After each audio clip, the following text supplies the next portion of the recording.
हम सिर्फ अपनी सड़क की तरफ देखने लगे। जैसा हमारा देखना हुआ तैसे ही हमारे ये तेजाब पड़ गया।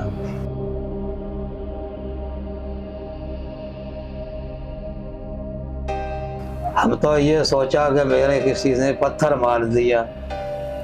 फिर हम बैठ गए, हम तो कुछ बोल ही ना सके।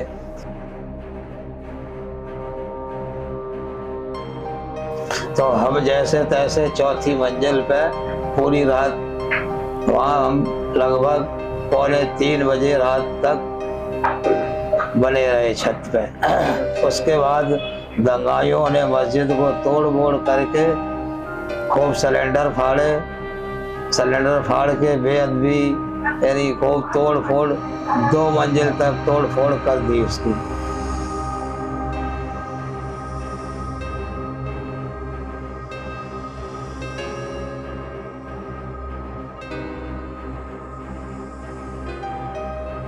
वहाँ से फिर एम्बुलेंस में अर्बन के लिए गए। फिर अर्बन में भर्ती हुए। उसके बाद भर्ती होने पर फिर 7 बजे से इलाज स्टार्ट हुआ। डॉक्टरों ने फिर चेकअप वगैरह करा तो कंच निकला। तब ये साबित हुई कि कंच की बोतल हमारी है, डैश की मेरी।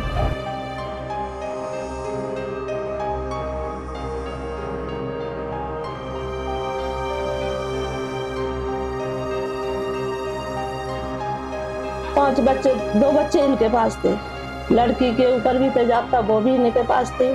और बीच वाला बेटा भी इन्हीं के पास हॉस्पिटल में था और बड़ा वाला भी था। हम थे और मेरा छोटा वाला था। जब लड़की ठीक हो गई तो हम यहाँ से सीधे कैंप लगा था अब हमें ईदगाह में। तो हम 3 माँ बेटी ईदगाह में रहे।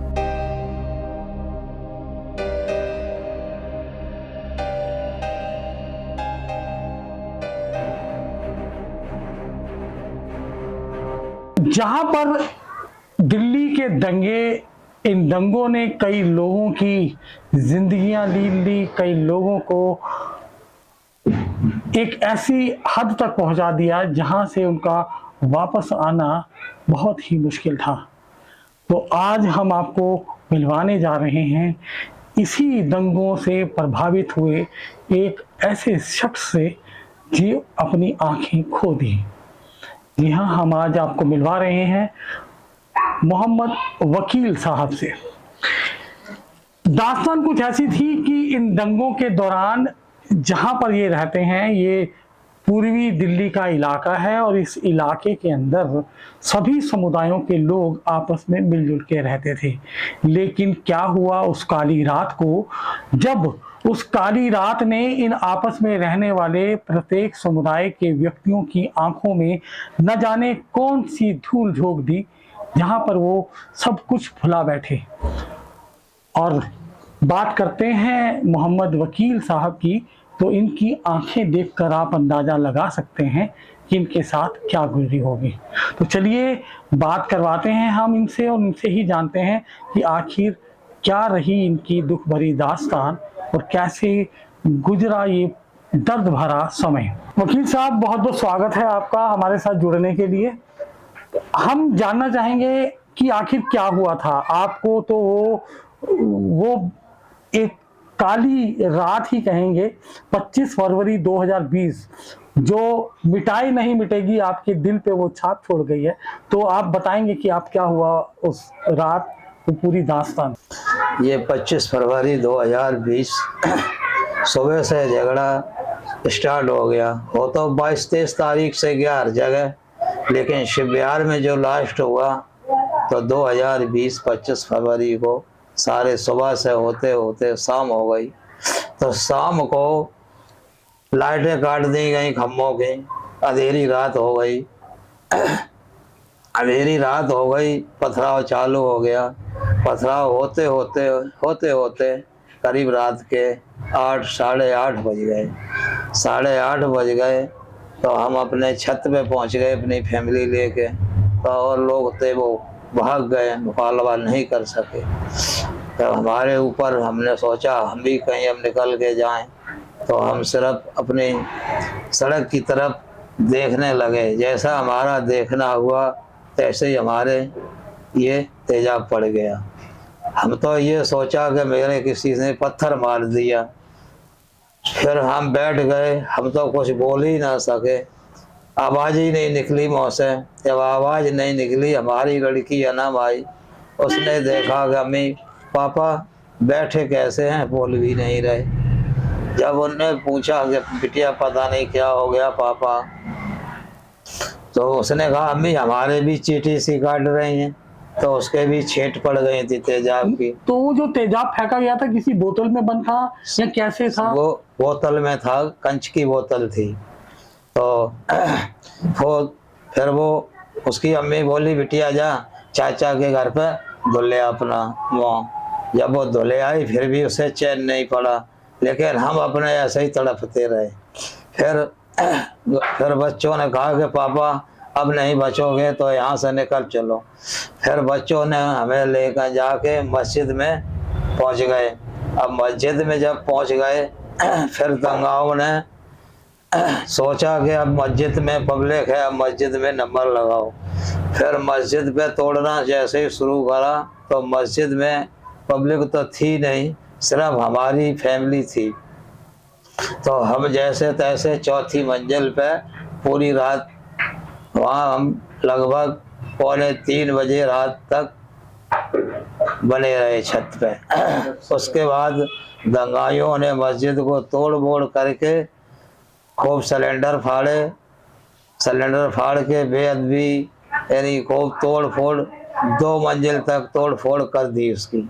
ठीक है, उसके बाद लगभग सिलेंडर फाड़ के जब चले गए तब ये कुछ हमें सावधान लगा मामला, तो हमने सोचा अब यहाँ से निकल लो। तो फिर करीब 2:45 बजे रात के यहाँ से हम निकल गए। हम फिर पहुँचे चमन पार्क में ऐसे धीरे पहुँचे, तब तक कुछ सवा सा हो गया। फिर लोगों ने कहा इनके इन्हें हॉस्पिटल ले चलो। हॉस्पिटल एक मुस्ताबाद में 25 फुटा पे, उसमें मना कर दिया कि इन्हें GTV ले जाओ या अर्बन ले जाओ। फिर यहाँ तक वहाँ से फिर एम्बुलेंस में अर्बन के लिए गए। फिर अर्बन में भर्ती हुए। उसके बाद भर्ती होने पे फिर 7 बजे से इलाज स्टार्ट हुआ। डॉक्टरों ने फिर चेकअप वगैरह करा तो कंच निकला। तब ये साबित हुई कि कंच की बोतल हमारी है, डैश की मेरी। ये हुआ। तो वकील साहब जो लोग थे, कोई बाहर के लोग थे या कोई जानकार लोग थे या इस क्षेत्र के बाहर से कुछ आए दंगाई थे? बाहर के भी थे और यहाँ के भी थे। बाहर से भी आए थे और यहाँ के भी थे। तो वकील साहब एक चीज और बताइए कि मतलब इतना लंबे समय, अब FIR भी आपकी अभी हुई है, 3 साल लग गए उस FIR को कटने में। तो जब आपके साथ इतना बड़ा हादसा हुआ तो किन किन लोगों ने आपकी मदद की कानूनी सहायता के लिए? अब कानूनी में तो जी NGO वाले भी और ये अपने ये मौलाना और ये सब लोगों ने देखभाल करी। और पहली बात तो हमारी FIR वगैरह जो थी ना, वो गलत सलत एक दूसरे की में कर दी ना, तो वो सही नहीं हुई। एक दूसरे की जैसे आपकी लगा दी और मेरी भी उसमें भी जोड़ दी, ऐसी तो यानी सही नहीं किसी का काम होगा। ऐसे ये हमारी हो गई, इतना टाइम लग गया।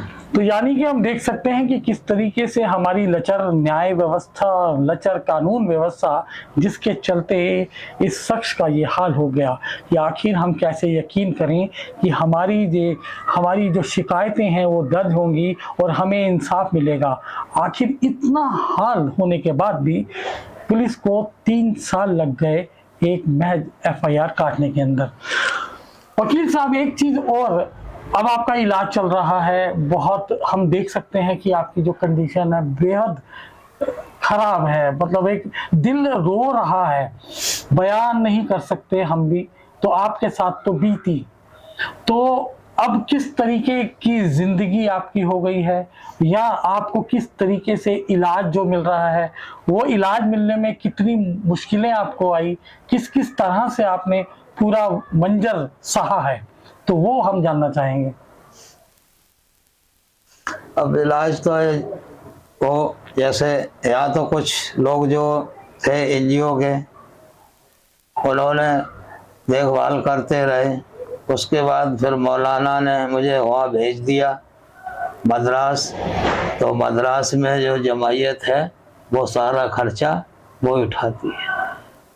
तो अभी आपने बताया कि आपको 16-17 महीने से आपका इलाज चल रहा है, कुछ लेंस वगैरह डला है आपकी आंखों में, थोड़ा इम्प्रूवमेंट हुआ है, तो वो जरा बात बताएंगे कितना आपको इलाज से फर्क मिला है? इलाज से वहाँ से काफ़ी फर्क है, वहाँ से काफ़ी फर्क। थोड़ा थोड़ा दिखना शुरू हुआ? हाँ, इलाज से वहाँ अभी हल्का हल्का दिखना। आपको जो बताया था कि इतना जैसे आप बैठे हैं इतने लोग हैं, अब यह कुछ आंसू भी आ गए और कुछ ट्यूब भी पिघल गया है। इसी बीच में जो पूरा वाकया गुजरा, उस वाकये के अंदर वकील मोहम्मद वकील साहब की बेगम मुमताज बेगम है, वो इस पूरे मंजर में इनके साथ थी। उन्होंने ही पूरा वाकया अपने आंखों से देखा और जितनी भाग दौड़ थी, अपने परिवार को संभालना था या कानून की दरवाजे खटखटाने थे, उसके अंदर मुमताज बेगम की अहम भूमिका रही। तो चलिए पूछते हैं उनसे कि उन्होंने इस पूरे मंजर को किस किस तरीके से सहते हुए अपनी लड़ाई को जारी रखा। आपको कितनी कठिनाइयों का सामना करना पड़ा? रात का नाम दिन से ही दंगा चल रहा हो तो फोर्स यहाँ पे घूम रहा हो तो हम तो ये समझे कि फोर्स की मदद है हम लोगों के लिए। कैसी फोर्स घूम रहा तो ज़्यादा कर्फ्यू लग जाएगा, दुकानें बंद हो जाएंगी, हम लोग ऊपर पहुंच जाएंगे। लेकिन उस दिन कर्फ्यू नहीं लगा, लेकिन दंगाई जो 2:30-3 बजे से दंगा हो रहा हो तो मंगल वाले दिन, तो वो दंगा हो तो मगरिब के टाइम अंदर आ गए। पहले हो रहा हो तो शमशान घाट की पुल पे, वहाँ से मगरिब के टाइम यहाँ पे आ गए। यहाँ से जब यहाँ दंगा हो रहा हो तो हम लोग छत पे थे, ताला लगा लिया था अपने घर में और छत पे थे, बच्चन को अंदर बंद करके छत पे पहुंच गए। छत पे जब 8 बजे के बाद हम लोग घर में ही बने रहे। जब हमने देखा हमने कि सारे लोग जा चुके, यहाँ कोई नहीं है, न नीचे कोई है और ना मोहल्ला पड़ोस में कोई नजर आ रहा हो। तो हमने कि इन्हें जगह का नाम हम देखें नीचे कोई है या नहीं है, मान ले तो यहाँ से हम लोग निकले। मेरे साथ 2 बकरे भी थे। नहीं तो उसके बाद जैसे आपको एफआईआर लिखवाने के अंदर आपको कितनी भागदौड़ी करनी पड़ी? भागदौड़ी यहाँ पे भाई देखो, मुझे तो इसके बारे में जानकारी नहीं थी, एफआईआर वाले में इसमें मुझे कोई जानकारी नहीं थी। तो परिवार के किन लोगों ने और भागदौड़ी की थी? किन लोगों ने आपकी मदद की थी इस एफआईआर करवाने के अंदर? हमने ही अपने दिमाग से जो लिखवाया पाया, मेरे जो समझ में आया मैंने वो लिखवाया। हाँ। तो घर को कैसे संभाला आपने, क्योंकि आपके 5 बच्चे हैं? 5 बच्चे, 2 बच्चे इनके पास थे, लड़की के ऊपर भी तेजाब था, वो भी इन्हीं के पास थी, और बीच वाला बेटा भी इन्हीं के पास हॉस्पिटल में था, और बड़ा वाला भी था। हम थे और मेरा छोटा वाला था। जब लड़की ठीक हो गई तो हम यहाँ से सीधे कैंप लगा था अब हमें ईदगाह में, तो हम 3 माँ बेटी ईदगाह में रहे। 1 महीना तक ईदगाह में रहे और जे हॉस्पिटल में आते बच्चा इनकी देखभाल कर रहे थे। हाँ, हम घर से बेघर हो गए थे जब वो कोरोना आया था। जब इनकी छुट्टी करी गई थी तो मुझे जमीयत वालों ने रहने के लिए मकान के लिए कहा था कि तुम किराए पे ले लो। तब हमने मकान लिया किराए पे। कब आए वो? जैसे आपको 1 महीना बाद। 1 महीना बाद जी, 1 महीना बाद वहाँ से वापस आए थे। तो उन्होंने मुझे मकान दिलाया किराए पे, किराया उन्होंने दिया, हम मकान में रहे। 7-8 महीना उधर रहे, फिर हम यहीं आ गए अपने मकान के बराबर। अब जैसे जो वकील साहब का जो इलाज चल रहा है, इसके अंदर कितनी धनराशि खर्च होती है? इसमें कौन कौन मदद कर रहा है आप लोगों की? उनका नाम धनराशि जो भी कर रहे हैं सो जमीयत वाले वहीं से कर रहे हैं। सिर्फ हम 4-5 हजार रुपया मान लो जो अपनी जेब खर्चा, वो हम अपने। सरकार की तरफ से कोई मदद मिली आपको? दिल्ली सरकार की तरफ से या? दिल्ली सरकार से 2000 वो 2 लाख रुपया आपको मदद मिली थी? जी, मकान भी जमीयत वालों ने दिया बनवा के, इलाज भी वो ही करवा रहे। और अब मिलवाते हैं आपको मोहम्मद वकील के बड़े बेटे मोहम्मद शमीम से। शमीम जी, जो कुछ भी हुआ उसके बाद सारी जिम्मेदारियों का बोझ आपके कंधों पर था। तो वो पूरा वक्त निकला, ये 2.5-3 साल का, तो इसके बारे में कुछ खास चंद लम्हे बताएंगे हमें। बताना क्या है कि मतलब जी जब से चोट लगी है तो भागा दौड़ी में लगे हुए हैं, कोर्ट जाते हैं, कभी थाने कभी अस्पताल, और अस्पताल भी मतलब इलाज यहाँ पे दिल्ली में तो मना कर दिया था, तो ये चेन्नई के लिए फिर बोला गया। जमीयत वालों ने वहाँ पे हमारे लिए मतलब हमारे कागज पहुँचा दिए थे पापा के, तो वहाँ पे भी जाना पड़ता है हर 2-3 महीने। कौन कौन जाता था साथ में इनके? मैं और पापा ही जाते हैं, तो हर 2-3 महीने बाद जाते हैं। और अभी मतलब लास्ट मार्च में ही आए हम अभी। और ये मतलब घर की जिम्मेदारी भी है, सब चीज देखनी पड़ती है। तो वो उस दिन का जो मंजर था वो आपको कितना बेचैन कर देता है? हम अंदर तो था ही जी, लेकिन अब क्या कर सकते हैं, जो लिखा हुआ था किस्मत। तो यानी कि देख सकते हैं कि किस तरीके का वो मंजर रहा होगा, किस तरीके का वो दर्द रहा होगा कि वो जुबान पर भी लाना मुनासिब नहीं समझा जा रहा। आखिर जो बात पूरी निकल कर वो आती है वो ये है कि वो जो लोग जो हमारे साथ होते हैं, अगर अजमाने के टाइम पर ही जब हमारे पर वक्त पड़ता है या कोई कमी जो दुख या मुसीबत आती है, तो ऐसे लोग हमारा साथ देने के बजाय हम पर ही अत्याचार करें तो किस तरीके का दर्द छोड़ के जाता है। इसका एक जीवंत उदाहरण ये परिवार है जो जिन्होंने ये दर्द देखा है। इस परिवार के साथ हम एक चीज और आपको बताना चाहेंगे कि ये एक महज हादसा ही नहीं था, ये वो एक दर्द भरी पूरी कहानी है जिसके कई पहलू हो सकते हैं। ये पहलू एक कानून व्यवस्था का भी है, एक ये पहलू न्याय व्यवस्था का भी है, और सबसे बड़ा जो पहलू है वो है इंसानियत का, कि आखिर वो इंसानियत कहाँ मर गई थी उस रात।